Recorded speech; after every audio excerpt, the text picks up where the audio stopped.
Hey, my name's Zach, and I wanted to show you how to make a two-sided layout in Microsoft Publisher. The reason that you're going to make a two-sided layout in Microsoft Publisher is because it has really easy options. There's a bunch of defaults right there, so you're not going to have to do much. So over here, I'm actually going to start with greeting cards as my new document. So I'll click greeting cards. And then I can scroll down and select any of these that I'd like. These are all two-sided. But the way they do it is they actually fold it in half. So we can actually look for other two-sided documents. So let's just look up two-sided in the search term.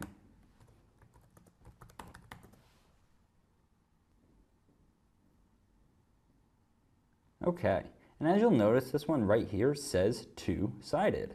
So we'll just select that one and hit create. It'll download really quickly. So now that that document is opened, you'll see I have one page here and a second page here. This is for a double-sided flyer. So let's say that this is all you want. This is the first page, that's the second page. What we would do is go up to File and go to Print. Once in Print, instead of single-sided here, we're going to click and go down to two-sided. So now what you're going to have to do is flip the paper over and put it back into your printer. My name's Zach, and I just showed you how to do a double-sided layout in Microsoft Publisher.